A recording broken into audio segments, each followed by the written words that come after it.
మిత్రులందరికీ నమస్కారం.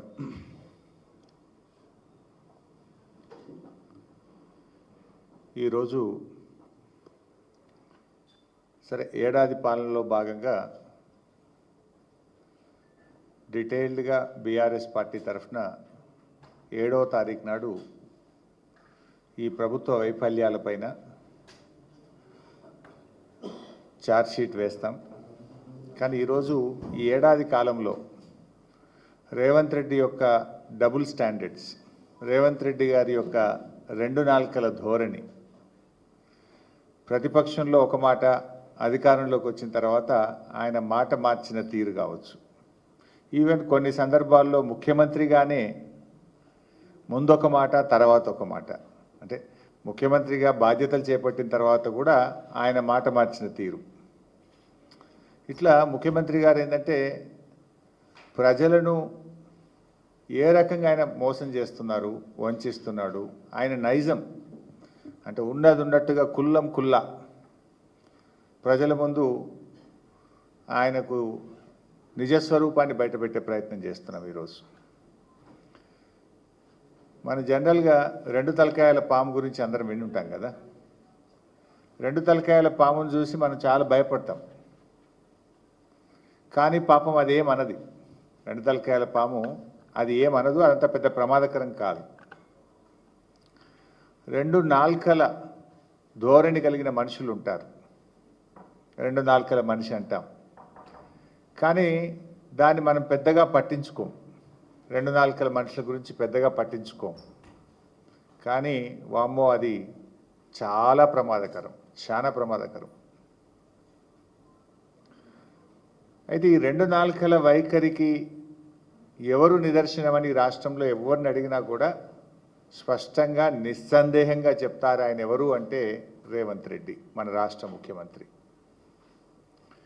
Double edged నైఫ్తోనైనా కొంత జాగ్రత్తగా ఉండొచ్చు, కానీ డబుల్ టంగ్ లీడర్లతో చాలా డేంజర్, సమాజానికి చాలా నష్టం వాళ్ళతో.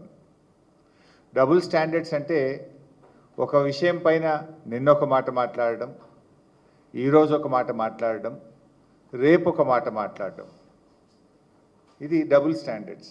నిన్నొక మాట, నేడొక మాట, రేపు ఒక మాట. ఇందులో రేవంత్ రెడ్డి గారు పిహెచ్డి చేసిండు, మాట మార్చడంలో, పూటకో మాట మాట్లాడడంలో పిహెచ్డి చేసిండు రేవంత్ రెడ్డి గారు. ఉల్టా ఇంకా మళ్ళీ ఆయన్నే అంటాడు, దబాయిస్తాడు, ఎవడా అన్నది, ఎవరన్నారు ఆ మాట అని ఉల్టా దబాయించి ముచ్చటగా మూడో స్టాండ్ చెప్పగలిగిన నేర్పరితనం కూడా రేవంత్ రెడ్డి గారిలో ఉంది. ఇవన్నీ నేను ఉత్తగా మాటలు చెప్తలేను, మీకు అన్నీ ఆయన నిజస్వరూపమే బయట పెడతా. వాటం తీరు మాట మార్చడం, పూటకో పార్టీ మార్చడం కూడా రేవంత్ రెడ్డికి వెన్నతో పెట్టిన విద్య. ఒక పార్టీలో ఉంటూ మరో పార్టీ అగ్రనాయకులను రాక్షసులు అంటాడు, మళ్ళీ అదే పార్టీలో చేరి దేవతలు అంటాడు. రాక్షసులు అన్న నోటితోనే దేవతలని కూడా పొగుడతాడు. సిగ్గు ఎగ్గు కానీ సంకోచం వ్యాకోచం ఏమీ లేకుండా రెండు తీర్ల కూడా కంఫర్టబుల్గా నిస్సిగ్గుగా మాట్లాడే తత్వం రేవంత్ రెడ్డిది. సో ఏడాది పాలన పూర్తయిన సందర్భంగా ఈ ఘనత వహించిన మన రాష్ట్ర ముఖ్యమంత్రి రేవంత్ రెడ్డి గారి డబుల్ స్టాండర్డ్స్కు సంబంధించిన కొన్ని విషయాలను శాంపుల్గా మీకు చూపిస్తాను. చూపించాలంటే ఇంకా చాలా ఉన్నాయి. ఇక్కడ ఇప్పుడే కూర్చుంటే మా లక్ష్మారెడ్డి అని ఒక 10 కొత్త పాయింట్లు చెప్పిండు నాకు. నేను కొన్ని ఇవాళ చూపిద్దాం అనుకున్నా కానీ గిదున్నది అని కొత్తవి చెప్పిండు ఇప్పుడు నాకు. అంటే ఎన్నికల ముందు ఇంకో మాట చూశారు, కౌలు రైతుకు ఇస్తాం, రైతుకు కూడా ఇస్తామన్నాడు రైతు బంధు. కౌలు రైతుకి ఇచ్చినామని రైతుకు ఎగ్గొట్టం, రైతుకి ఇచ్చినామని కౌలు రైతుకు ఎగ్గొట్టం అన్నాడు ఆనాడు రేవంత్ రెడ్డి గారు. ఇవాళ ఏమంటున్నారు, అది కౌలు రైతు రైతు ఇద్దరు మాట్లాడుకోవాలి అని చెప్పి నిస్సిగ్గుగా మాట మార్చిన ఈ ప్రభుత్వ తీరు మీరు గమనించవచ్చు.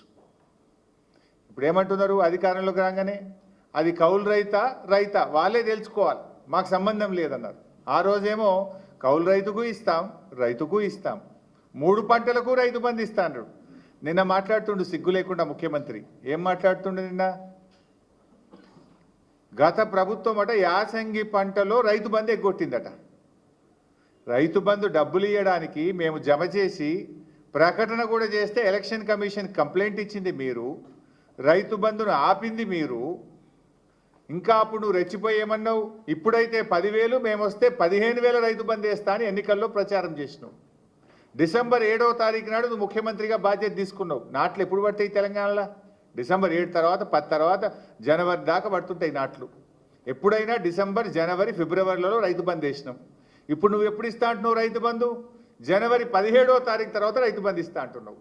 డిసెంబర్ 7 నాడే నువ్వు ముఖ్యమంత్రి అవుతివి, మరి నువ్వు ఇవ్వాలి కదా రైతు బంధు. ఇప్పుడు జనవరి 17కి ఇస్తా అంటున్నావు. జనవరి 17కు డిసెంబర్ 7కు మధ్య తేడా 40 రోజులు. అంటే రైతు బంధు ఎగ్గొట్టింది రేవంత్ రెడ్డి, నిస్సిగ్గుగా గత ప్రభుత్వం ఎగ్గొట్టిందని చెప్పగలిగిన నేర్పరితనం కూడా రేవంత్ రెడ్డిలో ఉంది.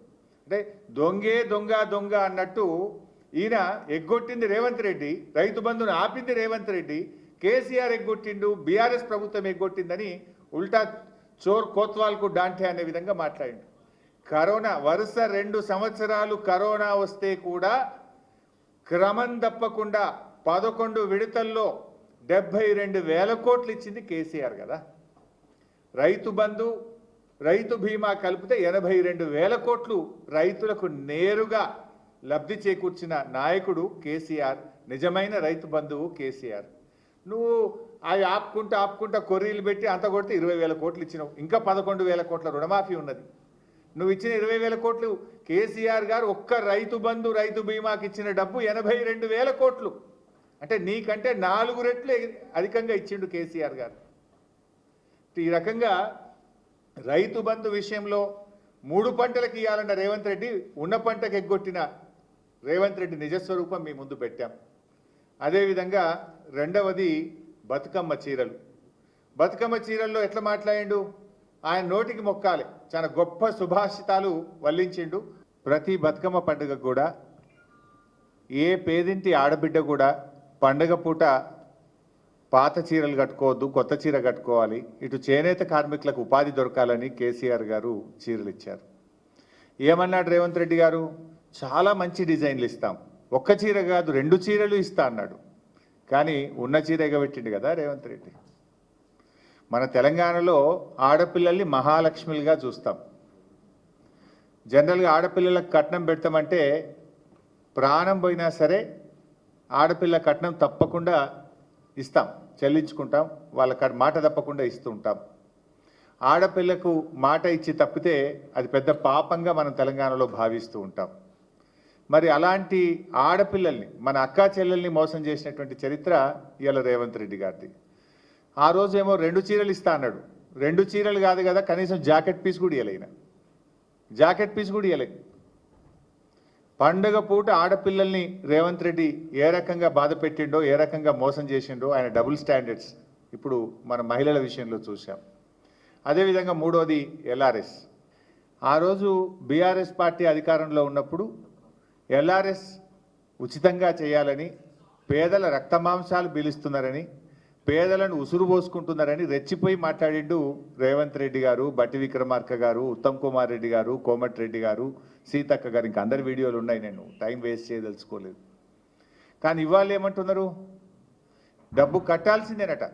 ఇప్పుడు 15,000 కోట్ల రూపాయల డబ్బు కట్టండి అని అధికారులకు ఛార్జ్ మెమోలు ఇస్తున్నారు. ఏమైంది? ప్రజల దగ్గర డబ్బు కట్టిస్తలేరు. ప్రజల్ని బెదిరించండి, అవసరమైతే కడీలు వీకండి, లేఅవుట్లు కూల్చండి, ప్రజల చేత డబ్బు కట్టించండి అని చెప్పి ఇవాళ ప్రజల రక్త మాంసాలు పీల్చి ఇవాళ ఎల్ఆర్ఎస్ డబ్బులు పేద ప్రజల దగ్గర వసూలు చేస్తూ ఉన్నారు. నేను అడుగుతా ఉన్నా, ఆ రోజు ఉచితంగా చేయాలన్న మీరు ఇవాళ పేద ప్రజల రక్త మాంసాలు ఎందుకు పీలుస్తున్నారు? ఎందుకు ఎల్ఆర్ఎస్కు ప్రజలు డబ్బులు కట్టాలి? కట్టద్దు అని బట్టి విక్రమార్క మాట్లాడింది కదా, గదే మాట మేమంటున్నాం. తెలంగాణ ప్రజలారా ఎల్ఆర్ఎస్ కట్టకండి. ఆనాటి బట్టి గారి మాటని నేను ఇవాళ చెప్తా ఉన్నా. నిజంగా మీరు మనుషులైతే, మాట మీద నిలబడే తత్వం ఉంటే, పేదల మీద ప్రేమ ఉంటే ఎల్ఆర్ఎస్ను ఉచితంగా చేయాలని బీఆర్ఎస్ పార్టీ డిమాండ్ చేస్తుంది. ప్రతిపక్షంలో ఉన్నప్పుడు గ్రూప్ 2, గ్రూప్ 1 ఎగ్జామ్స్ కేసీఆర్ గారు పెట్టాలని నిర్ణయం తీసుకుంటే వాయిదా వేయాలి, 2 పరీక్షలు ఒక్కసారి ఎట్లా రాస్తారు అని చెప్పి ఈయన గారు ఆ రోజు మాట్లాడినాడు, ట్వీట్ పెట్టినాడు. మొన్న ముఖ్యమంత్రి అయిన తర్వాత ఇదే పిల్లలు అశోక్ నగర్లో రోడ్ల మీదకి వచ్చి పరీక్షలు వాయిదా వేయాలంటే ఇది ప్రతిపక్షాల కుట్ర అన్నాడు. తలకు మాసినోడే పరీక్షలు వాయిదా వేయాలంటారని, చదువు రానోళ్లే పరీక్షలు వాయిదా వేయమంటారని, నోటికి వచ్చినట్టు ఈయన మాట్లాడిండు. మళ్ళీ ఇప్పుడేం మీరే చూసిండ్రు, తలకు మాసినోడే వాయిదా వేయమంటాడు అని అన్నది రాష్ట్ర ముఖ్యమంత్రి రేవంత్ రెడ్డి. ఆ పరీక్షలు వాయిదా వేసింది రాష్ట్ర ముఖ్యమంత్రి రేవంత్ రెడ్డి. ఇప్పుడు ఎవడు తలకు మాసినోడే? ఇప్పుడు ఎవడు తలకు మాసినోడు? నువ్వే కదా అన్నావు తలకు మాసినోడే వాయిదా వేయమంటాడని చెప్పి, మరి వాయిదా వేసింది కూడా నువ్వే కదా. అంటే ఈ రకంగా ఆయన కన్వీనియంట్గా ఎప్పుడు ఎట్లంటే ఎట్లా మాట్లాడడం, ఏదంటే అది మాట్లాడితే ప్రజలు నమ్ముతారనే విధంగా ఈ త్రిబుల్ స్టాండర్డు పరీక్షల వాయిదా విషయంలో, నిరుద్యోగుల విషయంలో మాట్లాడిండు. నిరుద్యోగుల విషయంలో ఇంకా చాలా విషయాలు కూడా ఉన్నాయి. మొదటి సంవత్సరంలోనే 2 లక్షల ప్రభుత్వ ఉద్యోగాలు ఇస్తామని చెప్పిండ్రు. 2 లక్షలు కాదు కదా, 10,000 కూడా వీళ్ళు ఇచ్చినవి లేవు. అన్నీ కేసీఆర్ గారు ఇచ్చిన నోటిఫికేషన్లే. అంతే తప్ప జాబ్ క్యాలెండర్ విషయంలో ఫెయిల్ అయినరు.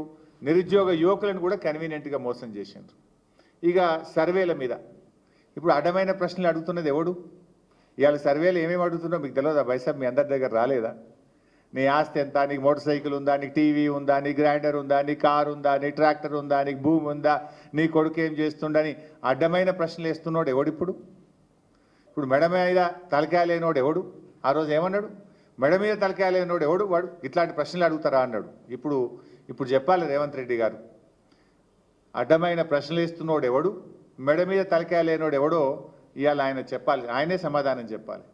అంటే నువ్వు ఆ రోజు ఏం మాట్లాడినావు, ఈరోజు నువ్వు అడుగుతున్న ప్రశ్నలు ఏంది, ఈరోజు నువ్వు సర్వే రూపంలో ప్రజల్ని ఏ రకంగా ఇబ్బంది పెడుతున్నావు అన్నది నిజస్వరూపం మనం ఈరోజు చూస్తూ ఉన్నాం. ఆయనది బీఆర్ఎస్ హయాంలో కొన్ని అక్రమ కట్టడాలను కూలిస్తే అది జాతి ద్రోహం అని, అది క్రిమినల్ వేస్టల్ అని కిరాక్ మాటలు మాట్లాడిండు రేవంత్ రెడ్డి ఆ రోజు.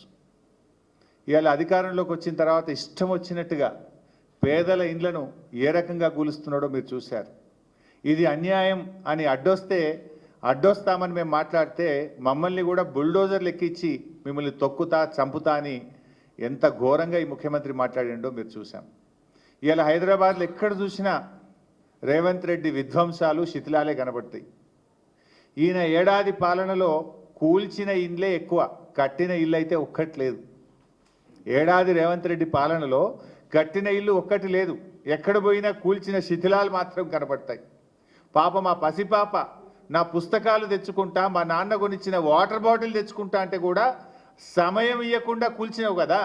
Is it not criminal waste mister Revanth Reddy? ప్రతిపక్షంలో ఉన్నప్పుడేమో పోలీసుల గురించి కన్నీరు పెట్టి, అధికారంలోకి రాగానే పోలీసులతోని పోలీసుల కుటుంబ సభ్యులతో కన్నీరు పెట్టించాడు. ఆనాడేమో మొసలి కన్నీరు, ఇప్పుడేమో ఆ కుటుంబాలతోని ఆ పోలీసులతో కన్నీరు పెట్టించాడు. ఆనాడేమో డ్రాయర్ కోసుకపోయిన బాధలు నాకు తెలుసు అన్నాడు. ఇప్పుడేమో రేవంత్ రెడ్డి గారు గుండెలు కోసుకపోయేంత బాధలు వాళ్ళతో బాధ పెట్టిస్తున్నాడు వాళ్ళకు. అప్పుడు తనది కూడా పోలీస్ కుటుంబమే అన్నాడు. ఇప్పుడేమో పోలీస్ కుటుంబాలను రాచి రంపాన పెడుతున్నాడు. ఏమడిగినరా పోలీసులు? వీ వాంట్ జస్టిస్ అన్నారు, వీ వాంట్ ఏక్ పోలీసింగ్ అన్నారు. అది వాళ్ళ డిమాండ్ కాదు. ప్రతిపక్షంలో ఉన్నప్పుడు నువ్వు ఇచ్చిన మాట, నీ మాట నిలబెట్టుకో రేవంత్ రెడ్డి. నువ్వు ఆ రోజు ఏ మాట ఇచ్చినవో అది నిలబెట్టుకో అని అడిగిన పాపానికి డిస్మిస్లు, సస్పెన్షన్లు, ఛార్జ్ మెమోలు ఇచ్చినావు. 39 మంది ఉద్యోగాలు కూడా వీకినావు. పోలీసుల చేత పోలీసుల కుటుంబ సభ్యుల్ని అరెస్ట్ చేయించిన ఘనత ఇది రేవంత్ రెడ్డి. ఇది కాదా డబుల్ స్టాండర్డ్? నిజంగా నువ్వు పోలీస్ కుటుంబం నుంచి వచ్చిన వాడివైతే, చీమునెత్తురుంటే, మాట మీద ఉండేవాడివైతే ఏక్ పోలీసింగ్ చేయాలన్నా వద్దా? వాళ్ళు రోడ్ల మీదకి రాగానే హోంమంత్రిగా, ముఖ్యమంత్రిగా ఉన్న నువ్వు వాళ్ళను పిలిచి మాట్లాడి ఇచ్చిన మాట నిలబెట్టుకొని సమస్యను పరిష్కారం చేయాలి. కానీ వాళ్ళను అరెస్ట్ చేసినావు, డిస్మిస్ చేసినావు, ఉద్యోగాలు ఉడబీకి నీ యొక్క నియంతృత్వాన్ని చాటుకున్నావు. ఇది డబుల్ స్టాండర్డ్. ఈ సంవత్సరం బడ్జెట్లో గత సంవత్సరం కంటే 10,000 కోట్ల రూపాయలు మద్యం మీద అధిక ఆదాయం కావాలని లక్ష్యంగా పెట్టుకున్నారు. వీళ్ళు బడ్జెట్లో పెట్టుకున్నారు. ఈ మధ్య రేవంత్ రెడ్డి ఎక్సైజ్ శాఖను రివ్యూ చేసినాడు. రివ్యూ చేసి అమ్మకాలు తగ్గుతున్నాయి, సేల్స్ పెరగాలి కదా. పోయిన సంవత్సరం కంటే ఈ సంవత్సరం ఏ సర్కిల్ పరిధిలో ఏ జిల్లాలో మద్యం అమ్మకాలు తగ్గినాయో ఆ అధికారులందరికీ ఛార్జ్ మెమోలు ఇచ్చిండిన. 30 మంది ఎక్సైజ్ అధికారులకు, ఎక్సైజ్ సిఐలకు, ఎక్సైజ్ సూపరింటెండెంట్లకు మీ ఏరియాలో మద్యం తక్కువ అమ్ముతున్నది, మీరు అమ్ముతారా అమ్మారా అని ఛార్జ్ మెమోలు ఇచ్చిండు. వాళ్ళకు మిమ్మల్ని ట్రాన్స్ఫర్ చేస్తామో అని బెదిరించిండు. అంటే ఇప్పుడు ఎవడు తాగుబోతులు తెలంగాణ చేస్తుండ్రు రేవంత్ రెడ్డి? ఆనాడేమో గత ప్రభుత్వం మీద విరుచుకపడ్డావు, ఇవాళ అంతకంటే ఎక్కువ 10,000 కోట్లు మద్యాన్ని ఎక్కువగా దాగించాలి, 10,000 కోట్లు అదనపు ఆదాయం రావాలని ఇవాళ లక్ష్యంగా పెట్టుకొని ఛార్జ్ మెమోలు ఇచ్చిన రేవంత్ రెడ్డి నిజస్వరూపం ఇప్పుడు మనం చూస్తున్నాం. ఆనాటి స్వరూపం ఏంది, ఈనాటి నిజస్వరూపం ఈరోజు మన ముందు కనబడుతుంది. అంటే ఇవాళ బెల్ట్ షాపులు ఆ రోజు గ్రామానికి కోటి ఉంటే రేవంత్ రెడ్డి పాలనలో గల్లీకి ఒక బెల్ట్ షాప్ వచ్చింది. ఆడపిల్లల మంగళసూత్రాలు తెంపే కార్యక్రమం చేపడుతున్నాడు ఈయన. అంటే ఇప్పుడు వాళ్ళ ప్రాణాలు పోవా? తాగి వాళ్ళ లివర్లు పోవా? మరి నువ్వు మద్య నిషేధాన్ని తెస్తా క్రమంగా అన్నావు, కానీ నిషేధం తెస్తలేవు. ఇప్పుడు ఇంకా 10,000 కోట్లు ఎక్కువ దాగిచ్చే పని చేస్తుండు. ఇది మద్యం విషయంలో, మహిళల విషయంలో రేవంత్ రెడ్డి యొక్క మాయదారి మాటలు మనం చూసాం. ఇక అదేవిధంగా కాళేశ్వరం ప్రాజెక్టు మీరందరూ కూడా విన్నారు. చాలాసార్లు కూడా పదే ఒక అబద్ధాన్ని 100 సార్లు చెప్తే నిజమైద్ది అనేటువంటి రీతుల్లో కాళేశ్వరం గురించి ముఖ్యమంత్రి గారి గోబల్స్ ఎట్లా ప్రచారం చేశారో మీకు తెలుసు. ఒకవైపు ఏమో కాళేశ్వరం కూలైపోయింది, లేనే లేదు, 1,00,000 కోట్లు వృధా అయిందని మాట్లాడతాడు. మరోవైపు మీరు చూస్తున్నారు, మొన్న ఈ మధ్య ముఖ్యమంత్రి గారి రివ్యూ తర్వాత ప్రెస్ నోట్ వచ్చింది. మల్లన్న సాగర్ నుంచి హైదరాబాదుకు 20 టీఎంసీల నీళ్లు, మల్లన్న సాగర్ నుంచి మూసీ పునరుద్ధరణకు 5 టీఎంసీల నీళ్లు. మరి కాళేశ్వరం కూలైపోతే మల్లన్న సాగర్ నుంచి హైదరాబాద్ నీళ్ళు ఎట్లా వస్తాయి? మల్లన్న సాగర్ కాళేశ్వరంలో అంతర్భాగం కాదా? కొండపోచమ్మ సాగర్ మల్లన్న సాగర్లో అంతర్భాగం కాదా? కాళేశ్వరం కట్టుడైపోయిందట, కూలుడైపోయిందట. మరి కూలుడైపోతే 20 టీఎంసీల నీళ్లు హైదరాబాద్కి ఎట్లా వస్తున్నాయి? 5 టీఎంసీల నీళ్లు మూసీకి ఎట్లా వస్తాయి? మన మంత్రి గారేమో 1,10,000 ఎకరాలకు నీళ్ళు ఎట్లా విడుదల చేసే? మరి ఈ రకమైనటువంటి గోబల్స్ ప్రచారం. ఇవాళ ముఖ్యమంత్రి గారు బహుశా సిద్దిపేట జిల్లాకు పోతున్నాడు. కోకోకోలా ఫ్యాక్టరీ ఒకటి ఇనాగ్రేషన్ చేయడానికి వెళ్తారు. అది ఎడికెళ్ళి వచ్చింది? కోకోకోలా కంపెనీకి సరఫరా అయ్యే నీళ్లు కూడా కాళేశ్వరం నీళ్ళే. అసలు ఆ కోకోకోలా కంపెనీ ఎందుకు పెట్టిందాడా? కాళేశ్వరం నీళ్లు ఉన్నాయి కనుక, కొండపోచమ్మ ప్రాజెక్ట్ ఉంది కనుక, దాని నుంచి నీళ్లు వస్తున్నాయి కనుక, నీటి సరఫరా ఉంది కనుక ఆడ ఫ్యాక్టరీ ఆ రోజు వాళ్ళు పెట్టిండ్రు. ఆనాడు కేసీఆర్ గారు ఆ భూ నిర్వాసితులకు అక్కడ ఉద్యోగాలు దొరకాలని ఫ్యాక్టరీ పెట్టించిండ్రు. ఇవాళ ఈయన పోయి ఇనాగ్రేషన్ చేస్తుండ్రు. ఇవాళ రేవంత్ రెడ్డి గారు ఇనాగ్రేషన్ చేసే కోకోకోలా ఫ్యాక్టరీ కూడా కాళేశ్వరం ప్రాజెక్టులో అంతర్భాగమే. గా నీళ్లున్నాయి కనుకనే గా ఫ్యాక్టరీ గాడు వచ్చింది. గా విషయం కూడా కనుక తెలియదు. తెలుసు డబుల్ స్టాండర్డ్. ఇక సోనియా గాంధీ గారు, అది కూడా ఒకసారి చూస్తే అయిపోతుంది. సోనియా గాంధీ ఎందుకంటే పాపం ఆగాదు, నేను చెప్పినాక వెట్ర బిడ్డ ఎంత తొందరపడుతున్నారు నాయన. రేవంత్ రెడ్డి గారి డబుల్ స్టాండర్డ్స్ విషయంలో పాపం సోనియా గాంధీ గారు కూడా అతీతం కాదు. పచ్చ పార్టీలో ఉన్నప్పుడేమో బలిదేవత, 3 రంగుల జెండా పట్టంగానే అమ్మ, పెద్దమ్మ, అమ్మమ్మ, దేవత. అంటే ఆయన ఎప్పుడు ఎట్లయినా మాట మార్చగలుగుతాడు. అవసరమైతే కాళ్ళు పట్టగలుగుతాడు, అవసరం తీరితే కాళ్ళు బట్టి గుంజగలుగుతాడు. ఆ చేయితోనే పూలు విసరగలుగుతాడు, ఆ చేయితోనే రాళ్ళు కూడా విసరగలిగేటువంటి నేర్పరి మన రాష్ట్ర ముఖ్యమంత్రి రేవంత్ రెడ్డి గారు. అంటే చివరికి సోనియా గాంధీ గారి విషయంలో కూడా ఆయన డబుల్ స్టాండర్డ్, ఆయన 2 నాలుకల ధోరణి పాపం ఆమెకు కూడా తప్పలేదు. ప్రతిపక్షంలో ఉన్నప్పుడేమో పార్టీ ఫిరాయించిన వాళ్ళను రాళ్లతో కొట్టి చంపాలన్నాడు. అధికారంలోకి వచ్చిన తర్వాత ఇల్లు గడప గడప తిరుక్కుంటూ, కడుపులల్లో తలబెట్టుకుంటూ పార్టీలో కండువాలు కప్పి ఎట్లా చేర్చుకున్నారు కూడా మనం చూస్తూ ఉన్నాం. అంటే రేవంత్ రెడ్డి మార్క్ పాలన ఎలా ఉంది అంటే ఫిరాయింపులు, దబాయింపులు, బుకాయింపులతో కూడినటువంటి రేవంత్ పాలన ఇది. ఇంత స్పష్టంగా పార్టీ ఫిరాయింపుల విషయంలో ఎంత నిస్సిగ్గుగా ఆయన మాట్లాడిండో కూడా మనం చూసాం. అదేవిధంగా ఇప్పటికి 11 చూశారు భయ్ సార్ మీరు. ఒక 30-40 ఉన్నాయి, ఎన్ని చూపించమంటారు? ఇంకొక 4-5 చూపిస్తా. శిలాపలకాలు, శిలాపలకాల మీద ప్రతిపక్షంలో ఉన్నప్పుడు ఏమంటుండే అంటే శిలాపలకాల మీద పేర్లు అవసరమా అని ఒక విచిత్రమైన మాటలు మాట్లాడుకుంటూ పేర్లు ఎందుకు, హోదా రాస్తే చాలు కదా, ముఖ్యమంత్రి అనో మంత్రిని రాస్తే చాలు, వీళ్ళ పేర్లు అవసరమా అన్నాడు. అప్పుడేమో పేరు రాస్తే పేరే వద్దన్నాడు, ఇప్పుడు ఫోటో పెట్టుకున్నాడు ఈయన. ఈ మధ్య మీరు ఎక్కడ శిలాపలకాలు చూసినా రేవంత్ రెడ్డి పేరుతో పాటు ఆయన ఫోటో కూడా పెట్టుకున్నాడు. ఆయనాడేమో పేరే వద్దన్నాడు, ఇప్పుడు పేరు పక్కన ఫోటో పెట్టుకున్నాడు రేవంత్ రెడ్డి. ఇది డబుల్ స్టాండర్డ్. ఇది ఇక పేపర్ యాడ్లు.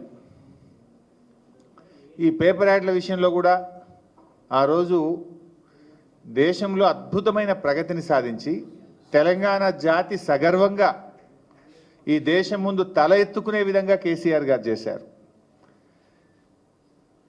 అత్యధిక స్థూల ఉత్పత్తి, అత్యధిక తలసరి ఆదాయము, నిరంతరాయ విద్యుత్ సరఫరా, ప్రతి ఇంటికి త్రాగునీటి సరఫరా, ఫ్లోరైడ్ రహిత రాష్ట్రము, అత్యధిక వరిధాన్య ఉత్పత్తి, ఇలా ఎన్నో గొప్ప కార్యక్రమాలు చేసి ఎట్లా ప్రకటనలు ఇస్తారు? ఎవరి తాత జాగిరి ఇది? టీఆర్ఎస్ ఖాతాలో 1300 కోట్లు ఉన్నాయి, అందులోకి వెళ్ళి ఖర్చు పెట్టుకోమని ఎవరొద్దన్నారు? ఎట్లా ప్రకటనలు ఇస్తారు? ఎవరి తాత జాగిరి ఇది? టీఆర్ఎస్ ఖాతాలో 1300 కోట్లు ఉన్నాయి. ఇప్పుడు చూస్తున్నారు కదా బై సాబ్, రోజు యాడ్లే, ఫుల్ జాక్ పేజ్ యాడ్లు, ఇంకా ఉత్తుత్త యాడ్లు కూడా కాదు. ఇందిరాగాంధీ జయంతికి యాడే, రాజీవ్ గాంధీ వర్ధంతికి యాడే, ఉత్సవాల పేరు మీద యాడ్లే రోజు. మరి అడ్డగోలుగా ఎవరి జాగిరని ఇస్తున్నావు నువ్వు యాడ్లు? మరి ఎవరి డబ్బు? ప్రజల డబ్బును నువ్వు ఈ రకంగా నీ ప్రచారం కోసం ఏ రకంగా ఖర్చు పెడతావు అని మాకు అడగరాదా? అంటే మేమిస్తేనేమో బ్యాడ్ అట, ఆయన ఇస్తేనేమో యాడ్ అట. ఇది ఆయన 2 నాలుకల ధోరణి. అదేవిధంగా మూసీ విషయంలో ఆయన గారు ఏం మాట్లాడినో కూడా మీ అందరికీ తెలుసు. ఇది ముఖ్యమంత్రి అయినాకనే మార్చిన మాట. ఇది ప్రతిపక్షంలో ఉన్నది కూడా కాదు. తన నోటితోని తానే 1,50,000 కోట్లని నొక్కి నొక్కి చెప్పిండు. మళ్ళీ ఆ తర్వాత 1,50,000 కోట్లు అనేది ఎక్కడి నుంచి వచ్చిందని మిమ్మల్ని అడిగిండు విలేకరుల సమావేశంలో. మిమ్మల్ని దబాయించిండు. అది ఎక్కడి నుంచి వచ్చింది, ఎవడు చెప్పిండు మీకు అని ఉల్టా దబాయించింది ఆయన. అంటే అనేది ఆయన్నే, ఉల్టా అడిగేది కూడా ఆయన్నే, దబాయించేది ఆయన్నే, మళ్ళీ బుకాయించేది ఆయన్నే. పుట్టించేటోడు ఆయన్నే, ప్రశ్నించేటోడు ఆయన్నే. అంటే ఎట్లా ఉంటుంది ఈయన తీరంటే, ఇది వెనకటికో సామెత ఉంటుంది, చెప్పటోనికి చెవుడైనా వినటోనికి వివేకం ఉంటుంది అనే ఒక సామెత ఉంది. కనీసం ఆ ఇంగిత జ్ఞానం కూడా రేవంత్ రెడ్డి గారికి లేకపోయింది. నేనే చెప్పినాను కనీసం ఉండాలి కదా ఆయనకు. ఇక అప్పట్లో మా ప్రభుత్వంలో కొంతమంది కొత్త రాష్ట్రం ఏర్పడ్డది, కొంతమంది సలహాదారులు అవసరమని ఆనాడు మా ప్రభుత్వం కొంతమంది సలహాదారులను పెట్టుకున్నది. ఆ రోజు ఈయన కోర్టులో కేసేసిండు. అసలు ఇంతమంది సలహాదారులు అవసరమా? వీళ్ళ క్యాబినెట్ ర్యాంక్ ఎట్లా ఇస్తారు, వీళ్ళకి స్టేట్ మినిస్టర్ ర్యాంక్ ఎట్లా ఇస్తారు, ఈ సలహాదారులంతా వేస్టు అని స్వయంగా రేవంత్ రెడ్డి మన హైకోర్టులో కేసు వేసిండు. ఆ కేసు ఈరోజు కూడా నడుస్తుంది. Still that matter is pending in the high court. మరి సలహాదారులు వద్దని, సలహాదారులకు క్యాబినెట్ ర్యాంక్ ఇవ్వొద్దని హైకోర్టులో కేసు వేసేటప్పుడు మనం ఏం చేస్తాం? ప్రమాణం చేస్తాం. విల్ గివ్ ఎన్ అఫిడవిట్ ఏమిస్తాం? రాజ్యాంగం మీదనో దేవుడి మీదనో ప్రమాణం చేసి మనం అఫిడవిట్ ఇస్తాం. నేను చెప్పేదంతా నిజం, నేను చెప్పేదంతా కూడా నాకు తెలిసి నేను కరెక్టే అని అఫిడవిట్ ఇస్తాం హైకోర్టులో. అఫిడవిట్ ఇచ్చి హైకోర్టులో వేసిన రేవంత్ రెడ్డి ఇలా ఏ రకంగా సలహాదారులను అపాయింట్ చేసిండు, పార్టీ ఫిరాయించిన వాళ్ళకు కూడా క్యాబినెట్ ర్యాంకులు ఇచ్చుకుంటా ఏ రకంగా సలహాదారులు ఇచ్చిండో మీకు తెలియదా by sir? Is it not double standard? నీ సంతకంతో నువ్వు అఫిడవిట్ ఇచ్చినావు, క్యాబినెట్ ర్యాంక్ ఇది అన్యాయం, తప్పు, ఇది అన్కాన్స్టిట్యూషనల్ అన్నావు. ముఖ్యమంత్రి కాగానే మారిపోతుందా? ఇప్పుడు దీనికి ఆయనే సమాధానం చెప్పాలి. ఇక యూట్యూబ్ ఛానళ్ళ గురించి మీకు తెలిసి ఏమన్నాడు. ఆ రోజేమో యూట్యూబ్ ఛానళ్ళు చాలా గొప్పవి, మీరే గ్రేట్ అన్నాడు వాళ్ళని. ఇప్పుడేమంటుండు యూట్యూబ్ ఛానళ్ళ మీద అంటే వీళ్ళందరూ కూడా అరాచక ఛానళ్ళట. వీళ్ళంతా అరాచక ఛానళ్ళు, వీళ్ళు అరాచకం చేస్తున్నారు. ఏం అరాచకం ఏమన్నా నీ బట్టలు ఇప్పుతురుగా అంతే. ఉన్నది ఉన్నట్టు నీ సంగతి అంతా బయట పెట్టిరు. నీ తప్పుడు విధానాలను, నీ ద్వంద్వ వైఖరిని, నీ ప్రభుత్వం చేస్తున్న అడ్డగోలు వ్యవహారాలను బయట పెడితే ఇవాళ వాళ్ళను అరాచక ఛానళ్ళు అనే బిరుదిచ్చి వాళ్ళ మీద అక్రమంగా కేసులు పెడుతుండు. ఇక ప్రజాస్వామ్య పునరుద్ధరణ, అభయహస్తం వాళ్ళ మేనిఫెస్టోలో మొట్టమొదట చెప్పినటువంటి హామీ ప్రజాస్వామ్య పునరుద్ధరణ. ఈయననే చెప్పిండు. సోనియా గాంధీ గారు 6 గ్యారెంటీలు ఇచ్చారు, నేను 7వ గ్యారెంటీ ఇస్తున్న ఈ రాష్ట్ర ప్రజలకు. మా పాలనలో నిర్బంధాలు ఉండవు, అణిచివేతలు ఉండవు, ప్రజాస్వామ్యం అద్భుతంగా ఉంటుందన్నాడు. నిజంగా ఈయన ఏడాది పాలనలో ఏమున్నాయి ఈరోజు? నిర్బంధాలు, అణిచివేతలు, లాఠీ చార్జీలు, కంచెలు, ఆంక్షలు. చివరికి మా పార్టీ మహబూబాద్లో మీటింగ్ పెట్టుకుంటామంటే కూడా నువ్వు అనుమతి ఇవ్వలే కదా, హైకోర్టుకు పోయి తెచ్చుకున్నాం కదా. పోలీసులు బాధ చెప్తే వాళ్ళని సస్పెండ్ చేస్తేవి, డిస్మిస్ చేస్తేవి. నిరుద్యోగ యువత మాకు అన్యాయం అవుతుంది, జీవో 29 రద్దు చేయండి, ఎస్సీ ఎస్టీ బీసీలకు అన్యాయం అవుతుందంటే వాళ్ళ వీపులను కమిలిపోయేటట్టు చితకబాదితివి. లగచర్లలో గిరిజనులు మా భూములు మాకు కావాలని గిరిజనులు రోడ్ల మీదకి వస్తే అర్ధరాత్రి పూట ఆ మహిళల్ని తొక్కుకుంటూ పోయి ఇవాళ గిరిజనులను అరెస్ట్ చేస్తేవి. అంటే ఒక టెర్రరిస్టులను చేసినావు నువ్వు లగచర్లను. అంటే ఈ రకంగా చివరికి ప్రజా సంఘాలు, మన సోదరిమణి సంధ్య గారు వారి బృందం లగచర్లకు మేము పోయి చూడడానికి వెళ్తామంటే వాళ్ళ బట్టలు చిరిగిపోయినాయి కదా. పోలీసులు చివరికి ఆ రోజేమో వాడుకున్నావు నువ్వు వాళ్ళని, ఆ రోజు వాళ్ళని అద్భుతంగా చాలా గొప్ప వాళ్ళన్నావు, వాళ్ళని ఉపయోగించుకున్నావు, కాంగ్రెస్ పార్టీ అధికారంలో రావడానికి అన్ని రకాలుగా ఉపయోగించుకున్నావు. కానీ ఇలా ఒక ఫ్యాక్ట్ ఫైండింగ్ కమిటీగా కొన్ని మహిళా సంఘాలు కలిసి లగచర్లకు పోతుంటే వాళ్ళ బట్టలు చిరిగిపోయేటట్టుగా పోలీసులు వాళ్ళని హ్యాండిల్ చేసిండ్రు. ఇది ప్రజాస్వామ్యం, రేవంత్ రెడ్డి ప్రజాస్వామ్యం.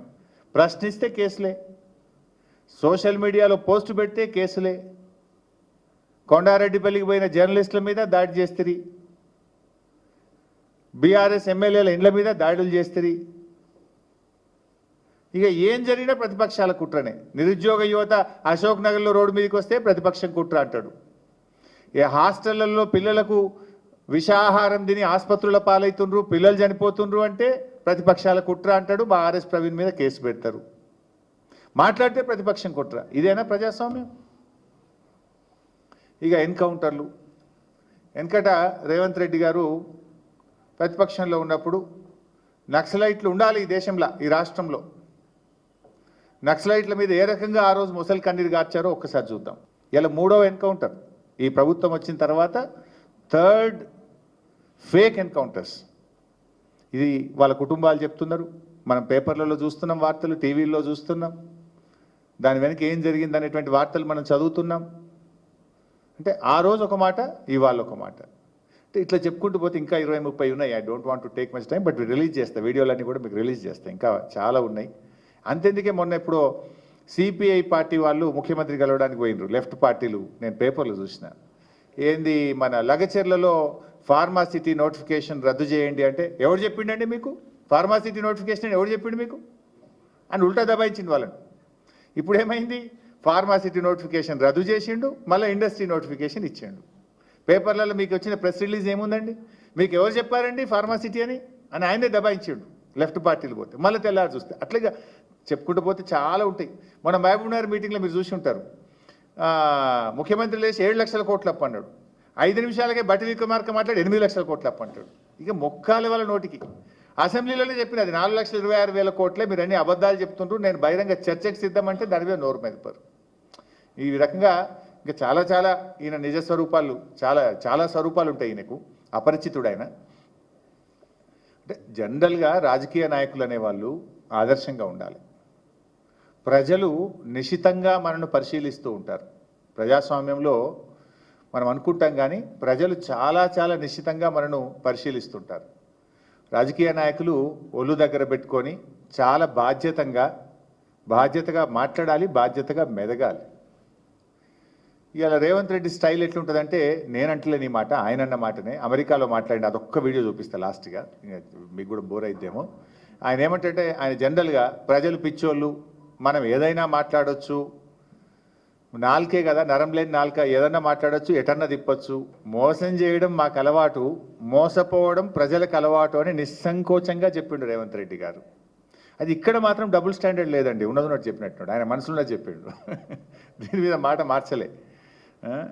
ఈ రకంగా అంటే ముఖ్యంగా నా ప్రయత్నం వల్ల కూడా రేవంత్ రెడ్డి నిజస్వరూపాన్ని ప్రజలకు చూపించాలన్నదే నా ప్రయత్నం, మీ ద్వారా ఈ రాష్ట్ర ప్రజలకు చూపించాలన్నదే నా ప్రయత్నం.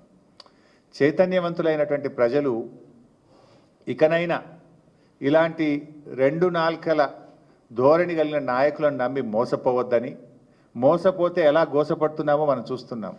ఏం కోల్పోయారు అని ఈయన మాట్లాడుతున్నాడు. రైతు బంధు కోల్పోలేదా? కేసీఆర్ కిట్ కోల్పోలేదా? బతుకమ్మ చీరలు కోల్పోలేదా? ప్రజాస్వామ్యం కోల్పోలేదా? ఎన్నని చెప్పమంటావు? చెప్తాను అది 7వ తారీఖు నాడు ఇంకా చాలా డీటెయిల్గా ఇంకా చాలా వివరంగా నీ ఏడాది పాలన గురించి చాలా వివరాలు ఉన్నాయి, అవి కూడా చెప్తాం. తెలంగాణ ప్రజలకు ఈ ఏడాది కాలంలో అనుభవంలోకి వచ్చిందల్లా కూడా మోసం, దగ, నీ 2 నాలుకల ధోరణి. ఇలా పిల్లలు కూడా చూస్తే ఎక్కడ టీవీ చూస్తే పిల్లలు చెడిపోతారు అని ఛానల్ మారుస్తున్నారు తల్లిదండ్రులు. రేవంత్ రెడ్డి స్క్రీన్ మీద కనడంగానే ఛానళ్ళు మార్చే పరిస్థితి వచ్చింది. నీ భాష కానీ, నీ వ్యవహార శైలి, నువ్వు మాట్లాడుతున్న తీరు, ఇవాళ కుటుంబాలు భయపడుతున్నాయి. మా పిల్లల మీద ఈ ప్రభావం ఎంత పడుతుందో అని కూడా బాధపడే పరిస్థితి వచ్చింది. రేవంత్ రెడ్డి గారిని నమ్మితే ఏమైంది అంటే అన్న వస్త్రానికి పోతే ఉన్న వస్త్రం పోయింది అన్నట్టు అయిపోయింది ఈరోజు. సో నేను చూపించింది, నేను చెప్పే ప్రయత్నం అంతా కూడా ఈ ఏడాది పాలనలో ఎడతెగని వంచనకు నిలువెత్తు నిదర్శనాలు ఇవన్నీ. ఇది ఆత్మవంచన చేసుకోవడమే. ఒక నాయకుడు అనే వ్యక్తి ఏదైనా ప్రజలకు మాట ఇస్తే, ప్రతిపక్షంలో ఉన్నప్పుడు మాట్లాడితే దాన్ని నిలబెట్టుకునే ప్రయత్నం చేయాలి. ఇవాళ నీ మాటలే కదా, నువ్వు రెచ్చగొట్టే ప్రజల్ని నేను ఇది చేస్తా అది చేస్తా అని చెప్పి నువ్వు ఈ రకంగా అధికారంలోకి వచ్చినావు. కానీ ఇలా అధికారంలోకి వచ్చినాక ఎట్లా మాట మారుస్తున్నావో కూడా ఇలా రాష్ట్ర ప్రజలు గమనించాలని చెప్పి కూడా కోరుకుంటూ ఇంత ఓపికగా విన్నందుకు మీ అందరికీ ధన్యవాదాలు.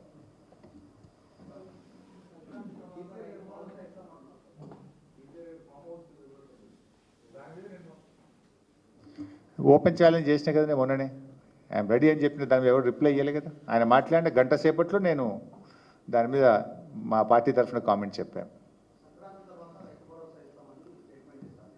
రైతు భరోసా ఏమంటారే, రైతు భరోసా 2 పంటలకు ఇవ్వాలి, వానకాలం, యాసంగి. వానకాలానికి రైతు భరోసాని ఎగ్గొట్టింది రేవంత్ రెడ్డి. యాసంగికి కూడా కలిపి ఎకరానికి 15,000 రూపాయలు వానకాలం, యాసంగి కలిపి ఇవ్వాలని బీఆర్ఎస్ పార్టీ డిమాండ్ చేస్తుంది.